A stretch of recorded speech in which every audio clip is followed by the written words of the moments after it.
morning, everyone. Thanks for being here for our presentation bright and early. This is Kale. Yes, you can start your own urban agriculture program. My name is Cyrus. I'm Jocelyn. I'm Lisa. Evan. We are part of the Harvest Pierce County program of the Pierce Conservation District. Our work is at the intersection of healthy food, healthy community, and healthy environment. So our role is to engage community in work in building a just and healthy food system.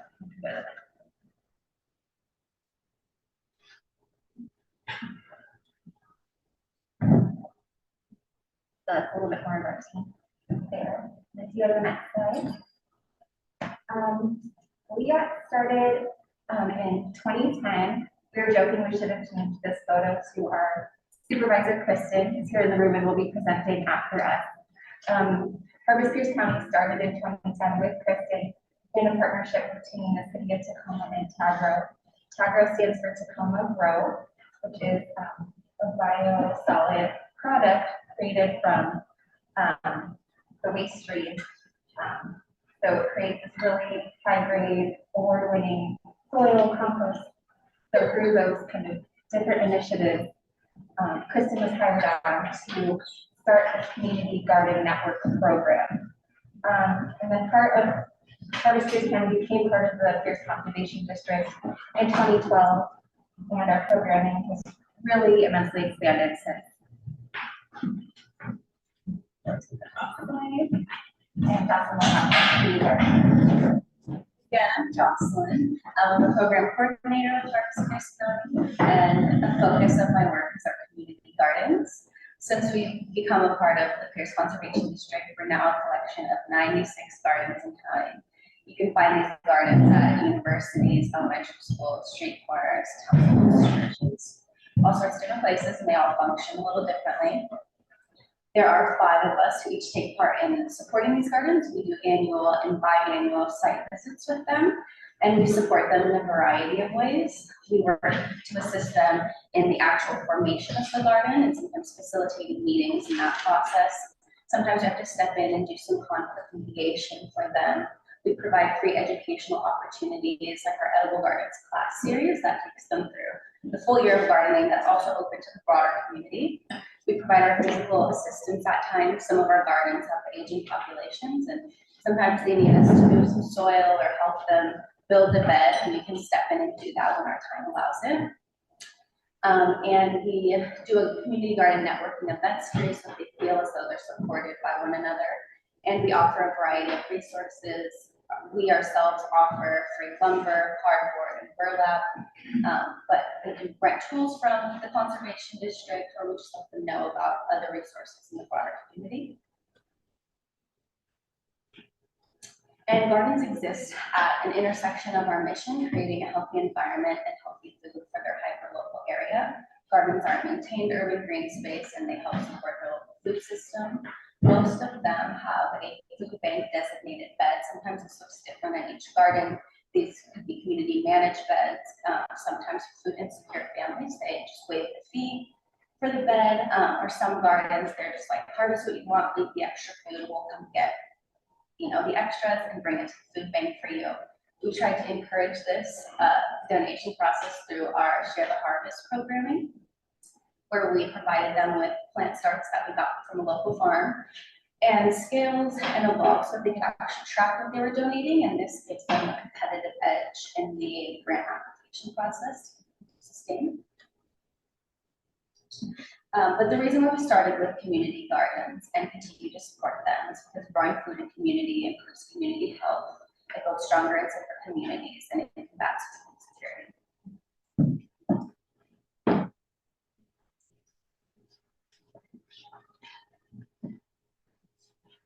So part of my role in the team is some communications work and co-managing our farm foundations program, and unique to my position is also working on our cultural ambassador program. So we work with 7 cultural ambassadors at this moment in time, who are our bridges for the culturally specific gardens in our garden network. So we work with folks who speak Vietnamese, Cambodian, Spanish, and various Slavic languages. we use these bridges for community members whose first language isn't English to ensure that they know what resources are available to them to mitigate any conflict in the garden, and for also for us to understand the cultural nuances in working with those gardens the best way possible. The Cultural Ambassador Program also, is working on building these cultural connections, sharing knowledge, translation support. But on the back end, we also do some physical sponsoring of various community events that our cultural ambassadors help put on, like Day of the Dead events or the Tet Lunar New Year in the Vietnamese community. And Dev's going to talk about events. Hey everybody, Devin. So I am in charge of our events, but the whole team helps to make these possible. And we've already touched on a couple of the events that we have or that we sponsor. But we do host a series of events every year to bring the community together to focus and inspire the great work that we're all doing, but also the great work that they are doing in their gardens and farms. Our annual events are a way for us to be outwardly facing in the community and to share food resources and educational opportunities with that community. So our first event every year annually is the seed swap. And at our seed swap, people from all over our county come together to share their knowledge. They share seeds that they've saved or stored, and stories of their love for this awesome act of mutual aid and resilience. We also share food. We've had a poet come last year. We invite speakers, and we also host demonstrations. The next event that we participate or plan is our native plant sale, which is not really our forte, but it's somehow landed in our department. And I'm sure being from conservation districts, you're all fully aware of what a native plant sale is. But in our county, for our conservation district, we have prioritized creating a community event around our sale that incorporates local artisans with a specific focus on Indigenous artisans and organizations that support native plant education and efforts to increase its presence in our communities. As mentioned before, we have an Edible Gardens workshop series that we hold in conjunction with our collaborators, the Pierce County Planning and Public Works. In the Spring Garden, the Spring Garden Summit is held as part of this series and is a full day event that draws upon local talent and knowledge throughout our county to offer a keynote address along with a wide breadth of classes, demonstrations, and talks that focus on things like specified gardening techniques. We've had biochar, fruit tree education, pollinator care, and typically just building community development skills and interdependence. The last in our series of large community events is the Heart Festival, which allows us to celebrate our programming and all of the achievements of the people who have participated in our programming in important and meaningful ways. We also host smaller events throughout the year, such as what Jocelyn mentioned, the community garden networking events, community meals that we will share with our program participants, such as Garden Foundations alum or Radical Growth participants, just to name a few. And then every year we take some time as a team to reassess the ways in which we celebrate the people we serve and the success of our programming to be a more thoughtful experience for all.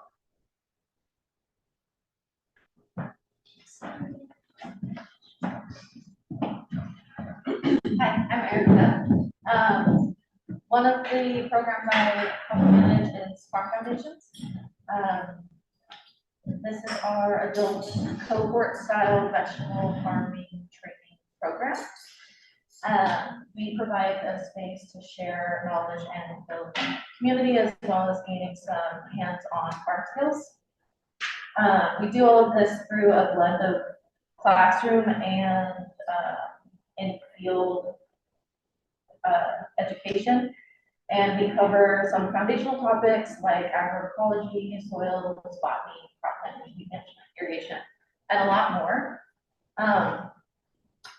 Our farm foundations cohorts span an entire growing season, so they typically start in March and end at the end of October. And it's a 5-hour-a-week commitment.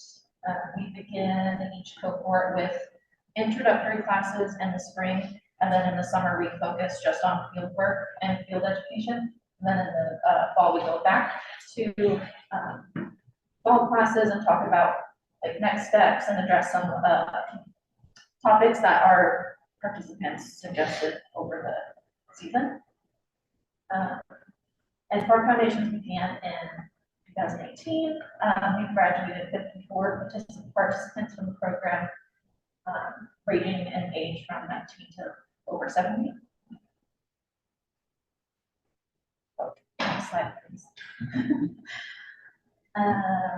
Yeah, so our program isn't just about learning, it's also about building community. And we're really intentional about building community both within our cohort and with the broader farming community in Pierce County. We hire guest speakers, invite program alumni and other local farmers to speak on panels. And then we also take our cohort to a variety of different farms each season to go on farm tours.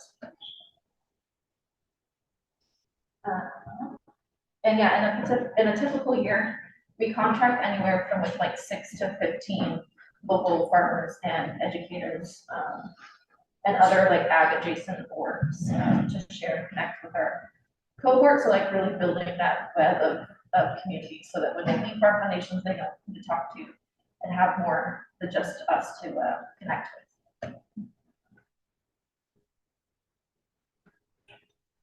And yeah, since the inception of our program, we've been explicitly committed to addressing systemic racism and agriculture by covering systemic land theft in our classes, and including people previously historically excluded from agricultural opportunities in order to create a more equitable and inclusive farming community. Our program staff identifies BIPOC, and we prioritize the participation of BIPOC, LGBTQ+, and food insecure individuals. Next slide, please.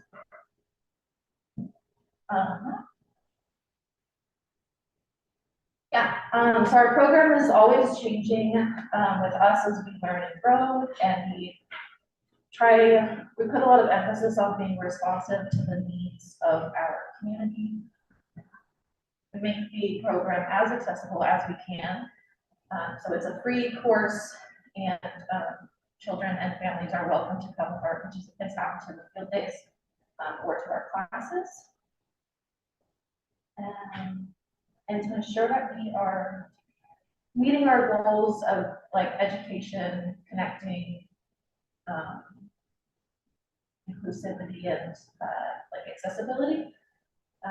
We survey our cohort twice a year. We send out surveys to gather feedback and suggestions on our program. And this like feedback loop allows us to continuously refine and improve the program so that we are making sure that it remains relevant and impactful to our cohorts.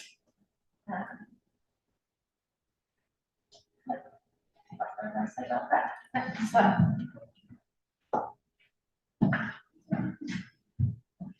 Hi everyone, I'm Tabitha Dunn, and I am one of the farm program managers with Pierce County. And part of what I do is co-manage the Goss Incubator Farm. And so the incubator farm just started as like an expansion of the Farm Foundations program and to serve as kind of a launching pad for the new growers. So this year is our 3rd year in operation. we're still fairly new. We currently have about 4.5 acres leased from Washington State University, and we are just outside of Sumner. And currently, we have 12 quarter-acre plots that can be leased by farmers, and the entire farm and all the plots are also serviced by the city water. So just a little bit of background about the incubator farm model. The premise of it is to provide affordable and accessible land, and so we're able to do that for up to 5 years with our current cohort of farmers. Farms also have like access to shared infrastructure, which can help reduce the really immense costs of starting up a small scale farm and just getting started. They also have access to an expanding tool library, both through conservation district tools and then connect them to further resources in the community. We also really encourage collaboration and networking, so similar to the Farm Foundation, just making those connections with farmers in the greater community. And we're also able to provide some professional development to the farmers. Okay. So this is just a little bit of information about the program at the Incubator Farm. One of the professional development opportunities that we were able to begin last year was teaming up with the Produce Safety Alliance and providing certification for the farmers that were interested. And we did this in partnership with NRCS, and this is something that we hope to do again in the future. So we'll have 2 more classes this fall. And another thing we're trying to do is support grant applications. Of course, it can take a lot of time, a lot of capacity. So we do that in a pretty limited capacity right now, but as much as we can, we share the resources, things for past projects. In 2025, we hope to support more business support, more technical support, like shoring up things on business aspects and marketing. And just kind of in general, the way we started to frame the incubator program aspect was influenced somewhat by NIFTY, so that's the National Incubator Farm Training Initiative, as well as some other local programs, and there's some other local incubator farms that have important heavy structure things. Okay, so the incubator farm is managed by 2 full-time agency staff right now, and part of what we do is just maintain all of the kind of shared areas, so that includes like mowing. We help the farmers with getting their plots tilled, connecting them with cover crop seeds and things like that. We also build and maintain all of the shared infrastructure so that farmers can really just focus on what they're growing. And so I just listed some of the things that we have.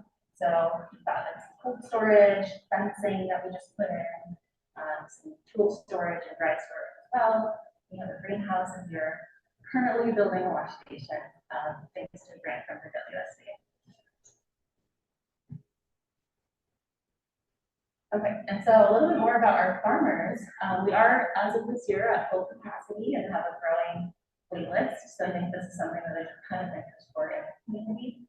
And so currently we have 11 farm businesses at the site, and 3 of our current farmers are Farm Foundation's alumni. So we graduated from that program and then got started there. And similar to Farm Foundations and much of our work, we do prioritize including BIPOC farmers, farmers that are immigrants, veterans, and from the LGBTQ+ community. And farmers are all kind of up to market however they choose and whatever works for them at the moment. So one of our farmers has a CSA that they've had for a few years now.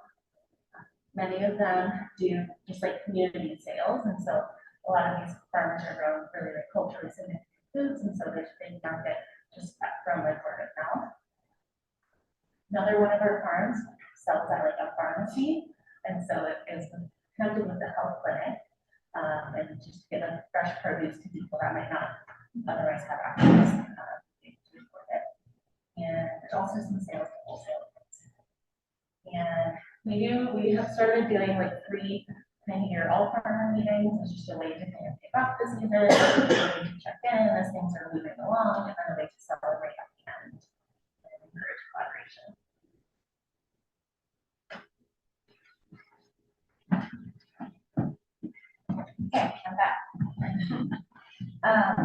Another thing that I do in my job is help manage our urban farms pilot program.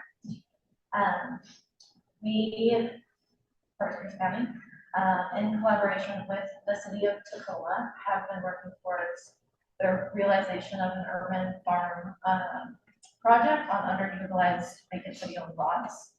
And so 2020 marked our first official year of the pilot after many years of attempting to get a piece of land and make everything line up. With the establishment of Goldie Bee Farm, situated on still undeveloped ancestral lands in South Tacoma. Oh, next slide, please.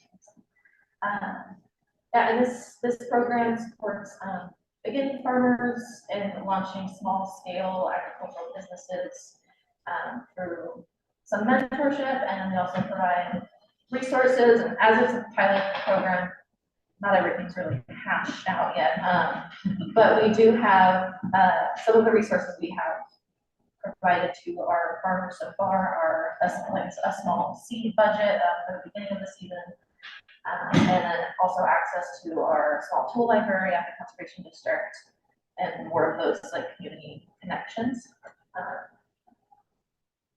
Yep, next slide. Cool. Yeah, and then the program aims to promote access to free produce and preserving cultural food traditions, enhancing like community connectedness to the land.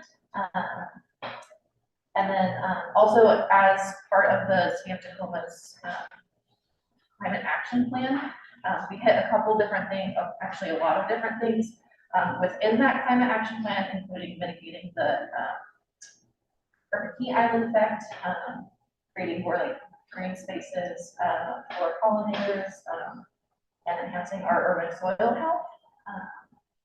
And there's lots of other benefits to it as well. First slide. And then early this year, we secured our second urban farm site. And it's actually right across the street from our current site, so the whole site will be this like, I'm envisioning, yeah, it's a very lovely, big, beautiful community space. And our new, the plot of land that we got this year isn't like a perfectly flat, like farming parcel. So we'll have one other small scale farmer on that piece of property, as well as in the future, like implementing, well, we have another program actually that we'll talk about later called Radical Growth that's housed there now. We'll also be implementing another community garden for people in the area, and like a native plant garden, and currently working with the Silicon Tribe as well to get them some space for some medicinal native plants. And we're hoping it'll be sort of like an educational space for some of our programming.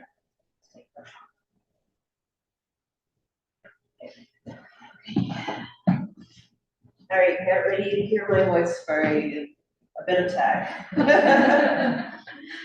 Are any of you familiar with what cleaning is to start? Yeah, nice. So basically cleaning is when you are invited by a farmer or into somebody's backyard to come and harvest the produce that they don't want, so that it doesn't end up in the waste stream and then instead be utilized by the community. So the cleaning project, our mission is to reduce food waste, increase access to fresh and nutritious food for our neighbors in need, and also to build community, which I feel like you'll hear us say community a lot. Our green teams, which are comprised of staff, fruit tree assessors, harvest leaders, and volunteer harvesters, along with our AmeriCorps service member and the occasional intern that decides to join us for a summer. We harvest from local farms and backyard fruit-bearing plants. the harvest season typically runs from June through September into October actually as well. And we are usually able to divert tens of thousands of pounds of quality produce. It really depends on the yield, especially the fruit tree yield that we get that year. And we're able to keep that out of the local waste stream and into the homes of our community members. And I will say that a lot of our funding does come from the city and the county as a from waste management. So this, I mean, obviously has other benefits, but I think from a funding point of view, it's really about keeping these things out of the waste stream. So the Gleaning Project started in 2009 as a collaboration between St. Leo's Food Connection, which is a religiously affiliated food pantry in our county, as well as the Emergency Food Network and Harvest Against Hunger. The original team was staffed by a group of AmeriCorps service members, and a couple of those AmeriCorps came, they were some of the early staff at Harvest Pierce County, and they brought the Gleaning Project with them and was rehomed within our organization. In the beginning years, the Gleaning Project relied almost exclusively on a volunteer base to conduct gleans, and it's only really been in the past few years that we've been able to garner partner funding to grant us enough funds to pay for our seasonal hires, which is part of our equity goals. The first couple of years of the Gleaning Project focused primarily on small neighborhood fruit tree harvests, and a collaboration with the farm at Franklin Pierce, which is an 8-acre educational site belonging to a local high school. Gleaning Project then began expanding to additional farm harvests as capacity increased, and has also encouraged our network of community gardens to share their produce in what we've called Share the Harvest. Next slide. So to break down our fruit tree glean team, we first start out by having our fruit tree assessors. So our fruit tree assessors receive in-field education before heading out to the nearly 300 registered sites across our county to inspect fruit and other parts of the tree for signs of pest and disease issues, which there are many. After assessing the fruit at one of our sites, they provide site stewards with informational packets suited to their site needs. With the amount of registered sites and with the knowledge that a lot of those sites then contain, they can contain maybe like one backyard apple tree up to like an entire orchard. It's really no small feat to get them out there to assess every plant that we have registered. But the hope is that by providing people with education and referrals, that we're able to provide an increase to the health of our community orchard and the quality of our shareable fruit. I feel like especially as we find ourselves in the midst of rising pest and disease issues due to climate change, our ability to add defensive mechanisms and to act swiftly and unified becomes all the more important to bolstering our food systems from potential collapse. I do want to take like a quick moment to recognize, however, that we understand that there's certain access issues that exist around maybe people's like physical abilities to maintain fruit-bearing plants, especially large trees. Time and of course economic barriers also exist, which just allow people the ability to outsource help in maintaining their fruit-bearing plants. So our hope, this may be a news to Kristen. Our hope for the future is that our county will take both a stronger interest in the health of these plants and in recognition of these barriers, and maybe we could get additional funding to help maintain healthful plants by offering low or no cost services of this kind, such as help with fruit, okay, getting an eye roll, which are currently not feasible for our programming as it exists today, so. Then after the fruit has been assessed and we're kind of like determining when the harvest window is, then we send out our harvest leaders. And this position actually began as an unpaid volunteer position, which included both like scouting the neighborhoods for fruit trees and later also encompassed the fruit tree assessments. But we have since decoupled the fruit tree assessments and the harvesting to make the process easier to understand and more efficient. Through partner funding with both the city of Tacoma and Pierce County, we've been able to pay and slowly increase wages for both positions. For starting, we had like a year-end stipend. That's basically like, you meet all these goals, you'll get this chunk of change at the end. However, we were having people, especially if volunteers don't show up, going to harvest that we were like, that'll just take a couple of hours, and it was like taking 5. So we wanted to make sure people were getting paid fairly for their time. So we are now moving into an hourly wage. And we're hoping that with more equitable pay, that we can engage a more diverse and committed group of community members to help harvest from backyard fruit trees, urban, suburban orchards, and public food forests. Last year we had an incredible fruit tree year, and with that, our harvest leaders, along with our volunteer harvesters, staff, and AmeriCorps service member, we harvested close to 65,000 pounds of food. A lot of that being fruit trees. Sorry, I'm just trying to scroll to the next slide. Okay, next slide. So I really love to pilot new programs. So this is one of those. So for many years, we regrettably had to turn down a lot of the fruit that had suffered enough pest and disease issues to be rendered unfit for human consumption. So like our harvest leaders were taking the produce to hunger relief organizations and they were being turned away. So we eventually got to the point where we just were like, we can't come, and also recommending that people just like take down their trees, which we still recommend if it's heavily infested or diseased. But last year, we finally took this issue head on and we piloted something that we call the closed loop community program.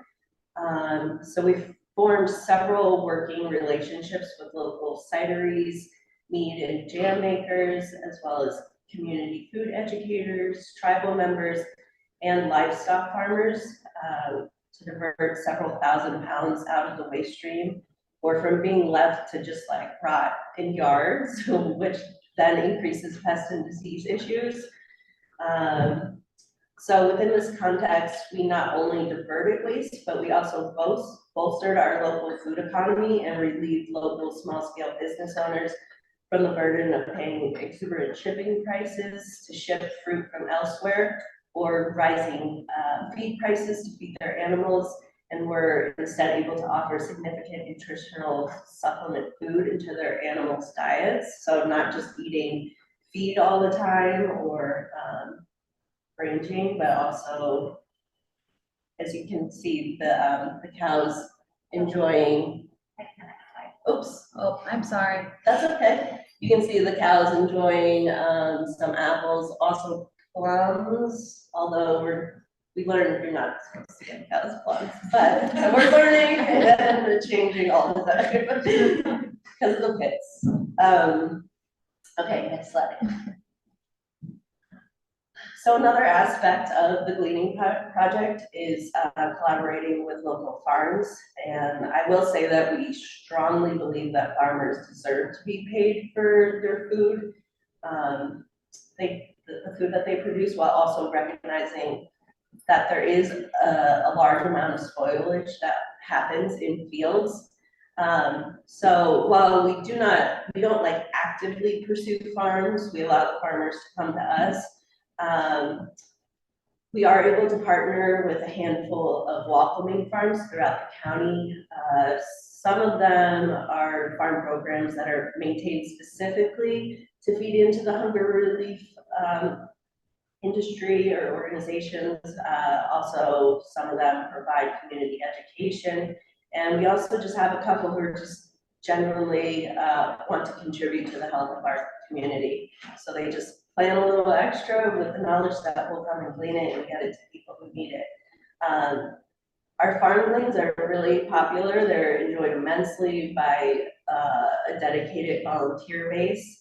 And this allows us to take several thousands of pounds of farm fresh vegetables straight to food banks throughout our county. Next slide. We are also contacted by and collaborate with other organizations to harvest food and distribute it to community. For example, the Washington Department of Fish and Wildlife contacted us last year to rescue salmon that they were pulling from culling stations because they didn't want, they were only allowing wild salmon to pass through and then culling the rest. And we were able to pass along that salmon that had been pulled to tribal members, who then utilized the salmon to provide culturally relevant food and education to younger tribal members. We also were invited onto the county owns like what was previously a blueberry farm, and we were invited there. We did like a multi-day glean and like barely scratched the surface of this blueberry farm. And then we're also, we are consistently invited by the Wazoo Extension that has, they do some like experimental farming, and then they invite us to come take the produce because they don't use it after the experiment has been concluded. So then we were able to come and help them harvest like several thousand pounds of delicate squash, for example, last year. All right, next. Oh my God. Oh, really? Yeah. Like what arrow? Keyboard arrow. Okay. Jesus Christ. Okay. So another project that I piloted last year was called Radical Growth. And this was birthed from a desire to offer people in our community a place to find belonging and meaning with agricultural therapy-focused programming.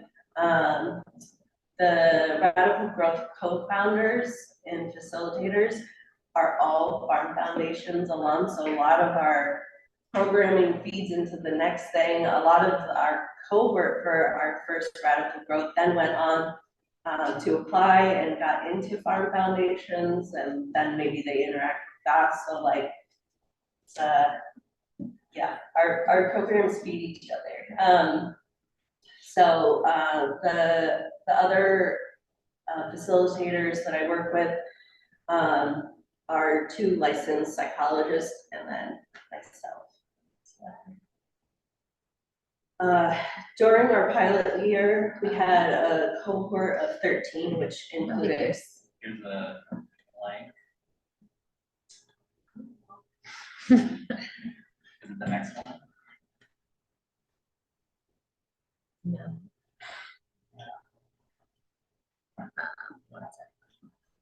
Okay. Yeah, I guess you could probably just take Yeah, you can just HDMI. and then projector, yeah. Yeah.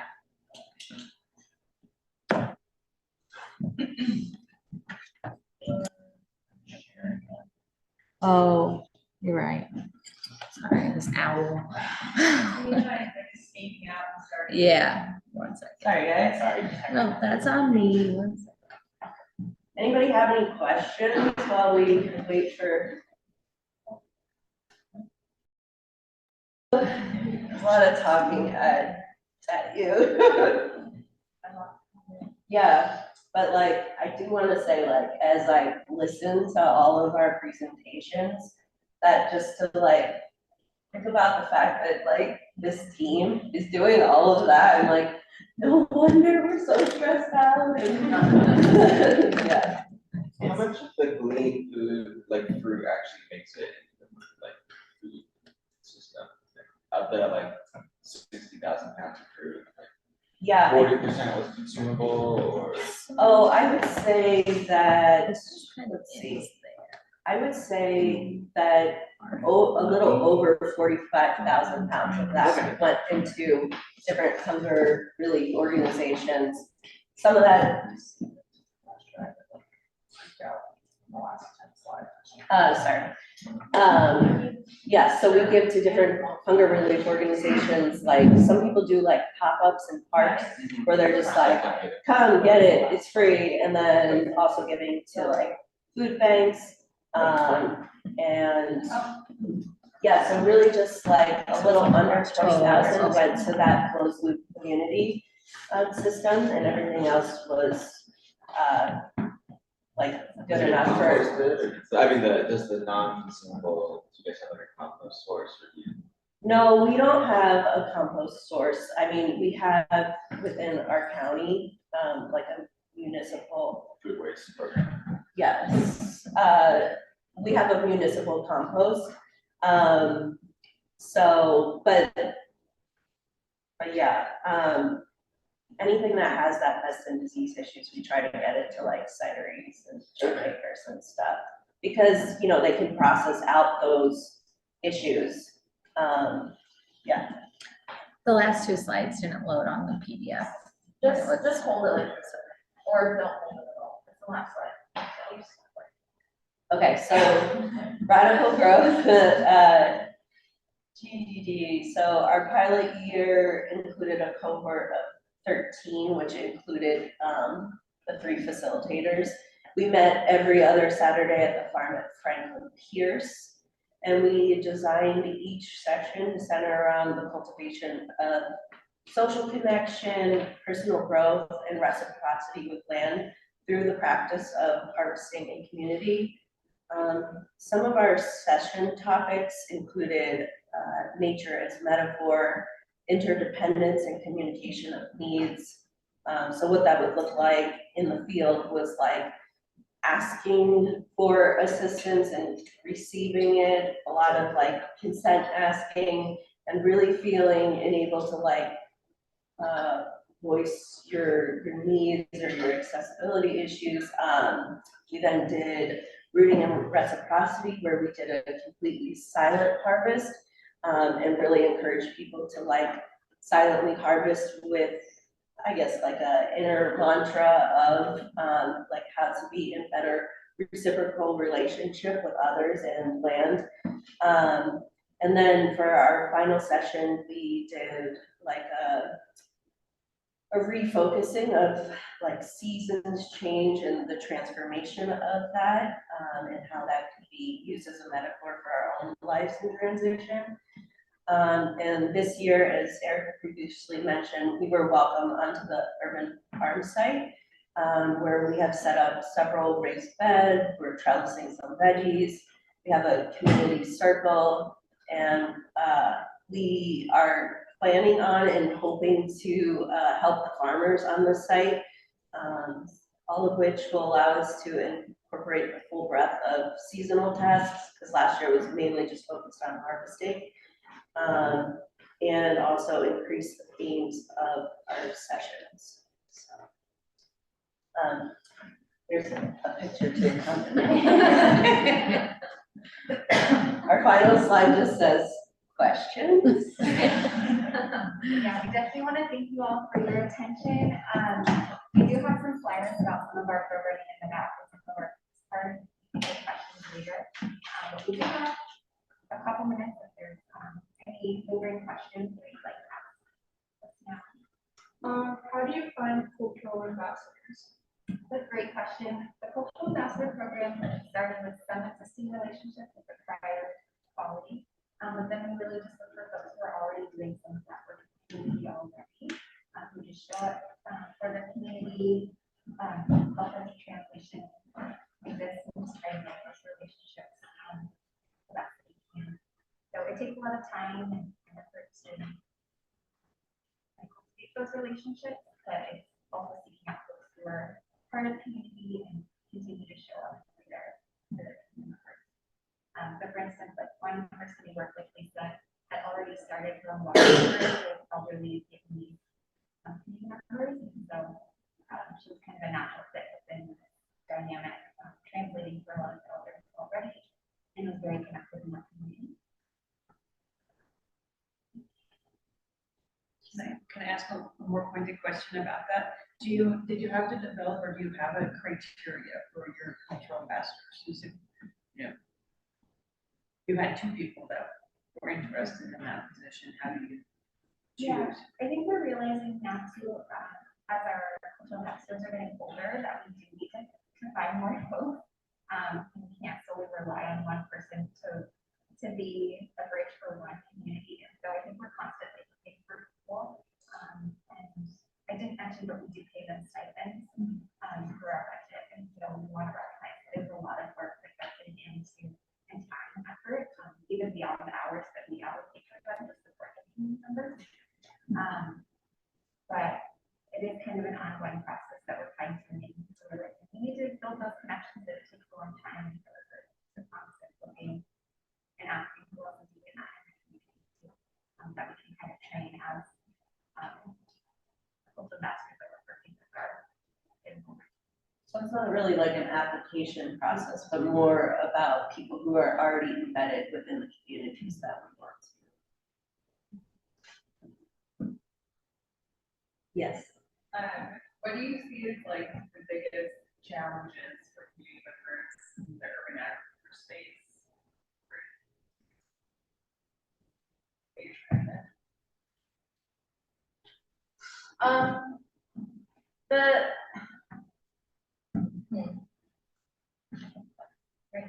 Great question, yeah. I think the biggest barrier is land access, and that's sort of just always the story. And so by implementing our incubator farm and our urban farm program, we're like trying to help people gain access to land, and also through our community gardens. But that's my. I think too, like, I've heard from you guys that, like, farmers are wanting to farm and grow vegetables, and then there's a significant need for like assistance with like grant application and stuff like that, to really like bolster their infrastructure and possibly have employees to help them. I just about the farm incubator. I farm at an incubator, and I've been involved in other ones. When the 5 years comes up, what are you gonna do with those farmers who can't find land? Yeah, I think that's a great question, and I would just echo, I think that's one of the biggest kind of like issues that arise just within small scale farming, is like land access. And so I will say we're in our third year now. And so I think a lot of it is just like trying to build connections with like the Washington Farmland Trust and just like other local orgs, other small scale growers, to try to improve land access after that. But it's definitely like a process and something we are trying to navigate. But like, have you decided that it's a hard rule, like 5 years? Not necessarily. I just think both the ones that I've been involved in, Yeah. they've gotten rid of that. People have been there for like 10, 12 years.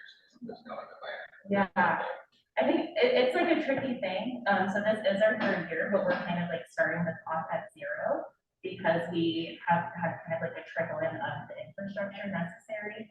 So we are kind of considering this like year one for everyone, so that we'll have 5 years starting now. I think because we're so limited in space and we're people in jobs or pods and there's such a wait list, I think part of the intention of keeping it to 5 years was just so that other people can have that opportunity to like grow and launch their business. But I know some of the farmers that have been there since the beginning are like actively looking for land and looking for other opportunities. It's just like a long process of trying to make those connections. So they can.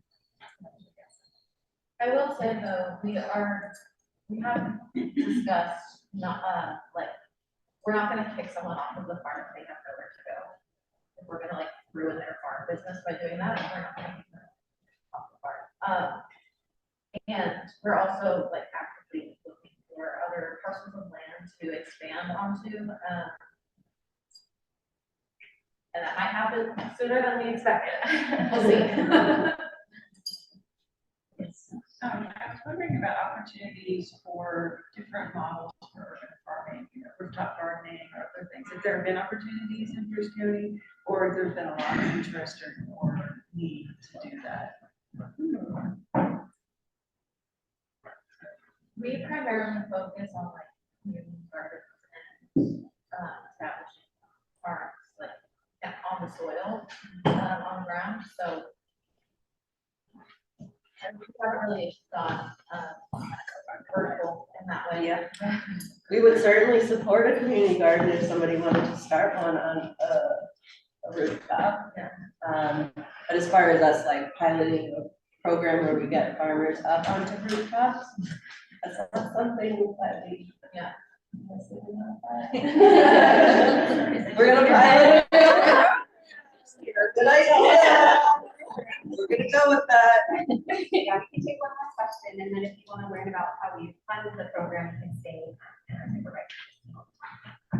So I know that like in a lot of urban areas, either the topsoil is stripped or like Tacoma on its smelter. it's Yeah. the other issue.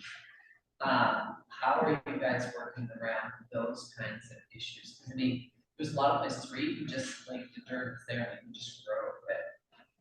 Starting an urban farm or even like a community space where maybe you can like really soil the challenge. So part of what we do is like team up with other teams within the conservation district. So we do like soil testing, so that's something we did out at the urban farm site this year, as well as the incubator farm. So they are, I think they were heavily subsidized for the farmers this year. Yeah. So soil testing is something we do, and also encouraging like cover crop use to just build up that soil health. Many of our programs and farms are also connected to like Tavro, just getting other organic compost source. At the incubator farm, we do require like organic practices, not certification. So just things like that, of just like monitoring the soil health and then using different conservation practices like cover cropping and building up organic matter. And part of our education is also like in farm foundations and in our early gardens class series is soil science, soil health, and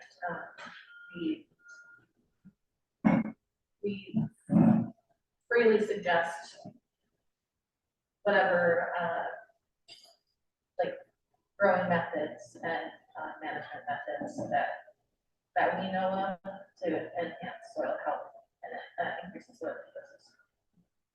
So you recommend some of the sorts. Huh? In Tacoma, you have evidence. Yes. Yes. I mean, I mean, you can cover crop. Right, we can't mitigate that. So what we do is for all of our community gardens, as part of being in our network of community gardens, we offer free Tagro to those community gardens and encourage them to use raised beds. Yeah, also though, the smelter does have to pay for people to have their yards excavated and bringing in new soil, so. Yeah. I, Oh. thank you.